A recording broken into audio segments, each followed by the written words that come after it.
আমার ভাষাকে আমি ভালোবাসি, ধারণ করি, তার মানে এই না যে আমি আর কোনো ভাষাকে ভালোবাসতে পারবো না বা চর্চা করতে পারবো না। আমার ভাষাটা উপর যতটা আমার দক্ষতা থাকবে, আমার মনে হয় অন্য ভাষার উপরেই আমার ততটা দক্ষতা সম্ভব এবং তাই। তো আমি বাসায় কুয়েতে বড় হয়েছি, সেখানে চিত্র বাংলা পত্রিকা যেত।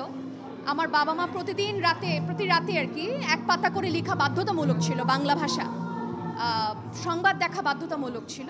তো ভাষার প্রতি ভালোবাসা রেখে, শ্রদ্ধা রেখে, যে ভাষার জন্য আমরা রক্ত দিয়েছি, তো সেই ভাষার প্রতি ভালোবাসাটা, শ্রদ্ধাটা অনেক বেশি থাকা উচিত। আমার তো আছে। শাকিব খানের সিনেমাতে আপনার গান অবশ্যই থাকে। পরবর্তী কবে আবার আপনার কাছ থেকে শাকিব খানের গান আপনাকে আপনার কণ্ঠ আমরা শুনতে পাবো? এটা প্রডিউসার, ডিরেক্টর, অ্যাক্টর, অ্যাক্ট্রেস যারা নীতি নির্ধারক একটি ফিল্মের, তারাই বলতে পারবে।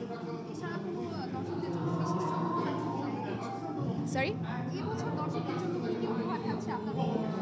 এবছর অনেক বড় একটি ব্যানার থেকে সুন্দর একটি মিউজিক ভিডিও সহ একটি সিঙ্গল গান হবে। গানটি অলরেডি রেকর্ড করা হয়েছে এবং গানটির মিউজিক ভিডিও সামনে হচ্ছে, ইনশাল্লাহ রিলিজ হবে সামনে।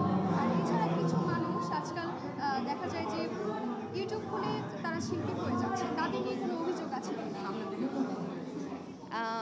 মানে ইউটিউব খুলে কন্টেন্ট ক্রিয়েট করছে, গান তৈরি করছে, বিভিন্ন ধরনের গান, নিম্নমানের গান। আমার কাছে মনে হয় কি, যে যার মতন যা ইচ্ছা করার স্বাধীনতা রাখে, আমিও স্বাধীনতা রাখি।